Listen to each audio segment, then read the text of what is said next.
Baik Bu Endang, Bu Lucy, terima kasih atas waktunya. Bismillahirrahmanirrahim. Assalamualaikum warahmatullahi wabarakatuh. Waalaikumsalam warahmatullahi wabarakatuh. Selamat pagi anak-anak. Pagi sekali ya kita mulai belajarnya. Tolong dibuka kameranya on cam biar saya kelihatan kalian sudah mandi apa belum? Sudah sarapan semua hari ini? Sudah Bu. Sudah ya, alhamdulillah ya. Sarapan berpengaruh ya terhadap kualitas belajar kita. Itu gampang mudah menyerap untuk belajar. Kalau misalnya tidak makan, kita anemi, itu mudah kita pusing, jadinya kita terhambat untuk terima pelajaran. Ini udah cantik berarti udah pada mandi ya. Oke. Sudah dilihat paketannya ya, tidak ada masalah ya, tidak ada jaringan, nanti takutnya tiba-tiba mati. Mungkin ada beberapa teman yang belum join ya karena katanya sedang dalam perjalanan ya menuju sekolah untuk praktikum. Terima kasih yang praktikum hari ini mau bergabung, ikut mau berpartisipasi dan belajar di suspensi ya. Apa? Tolong dipimpin. Ya, Najwa, silakan dipimpin doanya. Baik, sebelum memulai pelajaran, alangkah baiknya kita berdoa terlebih dahulu. Berdoa dimulai. Ya, berdoa selesai. Waalaikumsalam warahmatullahi wabarakatuh. Ini share screen-nya dulu ya, sebentar.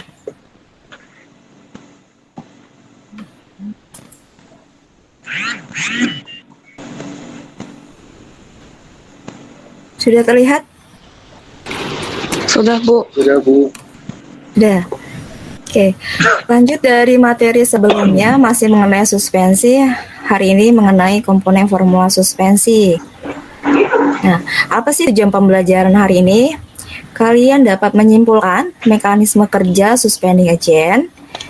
Kemudian kalian dapat mengkonsepkan metode pembuatan suspensi. Kalian dapat membandingkan sifat. Oke, yang keempat, kalian dapat menilai keuntungan dan kerugian sediaan suspensi. Manfaat pembelajaran hari ini. Yang pertama, kalian dapat mengetahui caranya supaya suspensi itu stabil atau tidak, cepat mengendap atau tidak. Kemudian mengetahui cara evaluasi sediaan suspensi dengan uji sedimentasi dan uji kecepatan alir.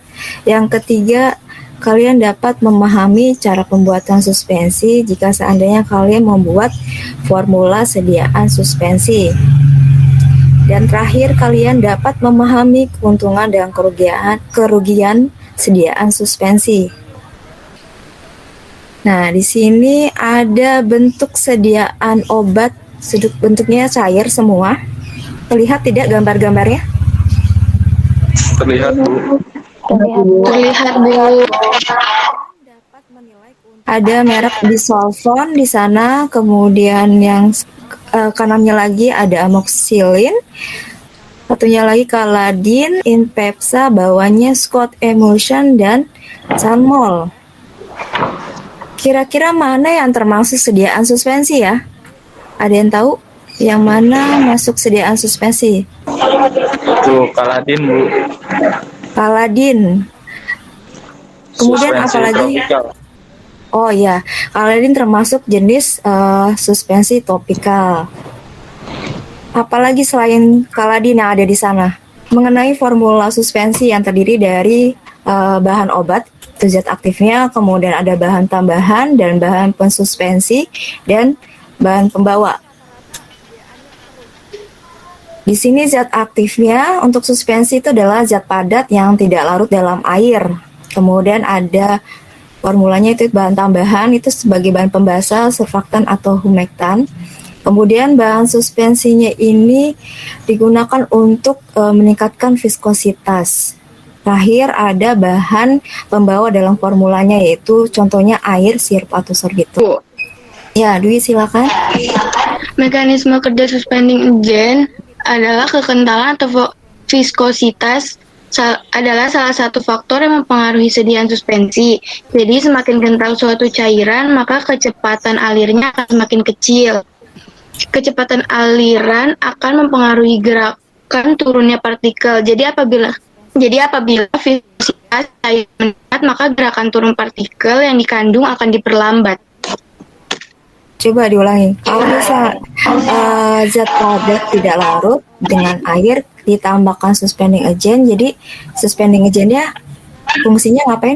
Dia Ini Bu, jadi semakin kental suatu cairan, maka kecepatan alirnya akan semakin kecil. Kecepatan aliran akan mempengaruhi mohon maaf saya putus. Jadi fungsinya dari suspending agentnya belum terlihat. Jadi fungsi suspending agent ngapain? Ini bukan Bu, bentar ya.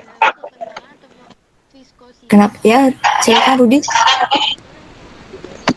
Yang ini bukan Bu, yang suspending agent merupakan bahan yang dapat meningkatkan viskositas dari suspensi sehingga pengendapan dapat diperlambat. Yang itu Viskositas bukan itu Bu. apa? Viskositas itu apa? Bentar Bu. Viskositas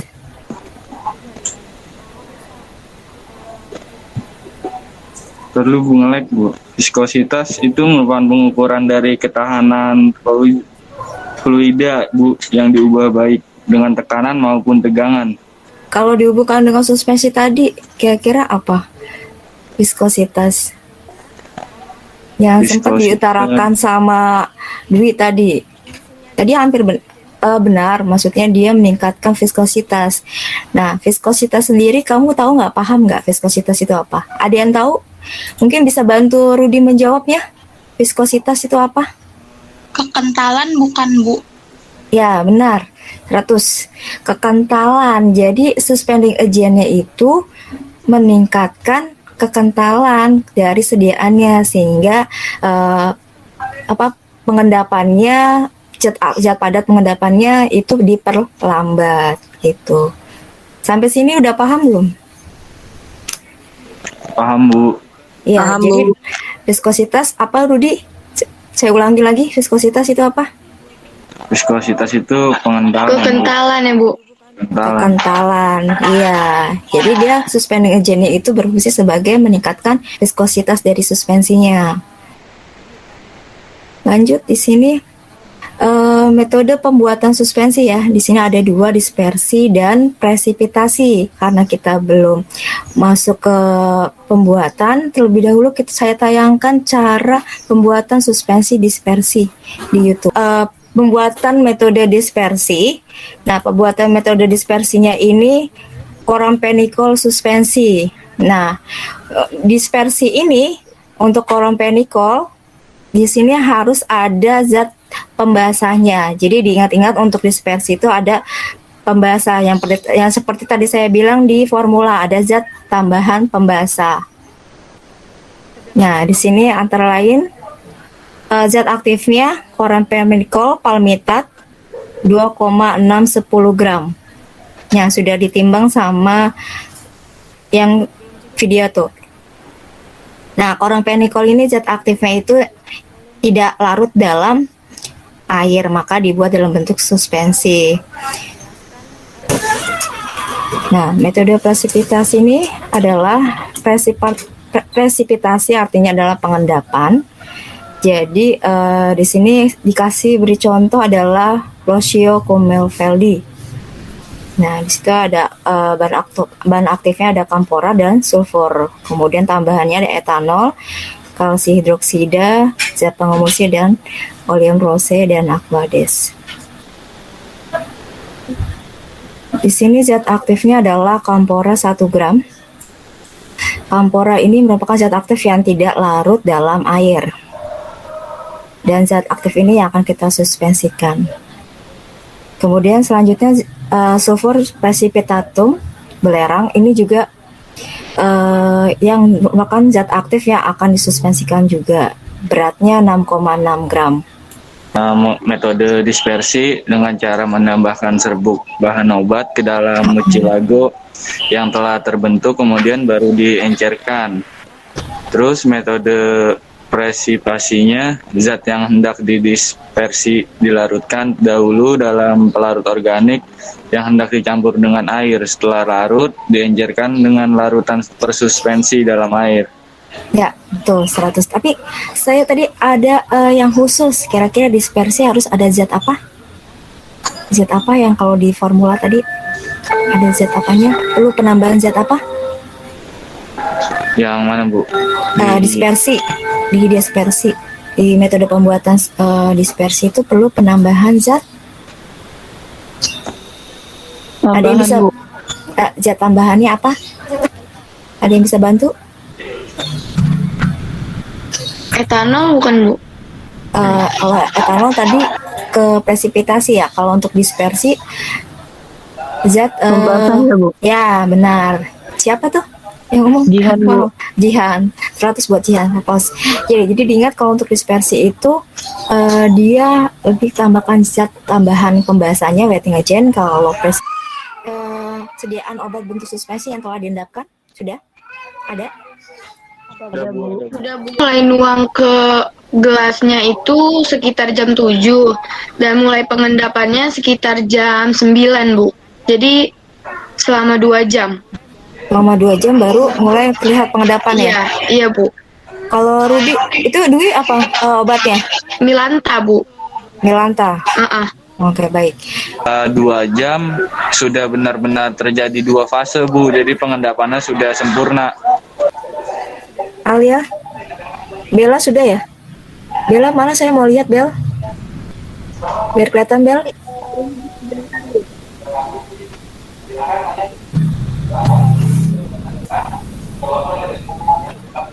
Ya, Bel, diangkat aja Bel, nggak apa-apa. Diangkat ya. Sambil stopwatchnya jangan lupa ya, stopwatchnya dinyalain. 13 detik Bu.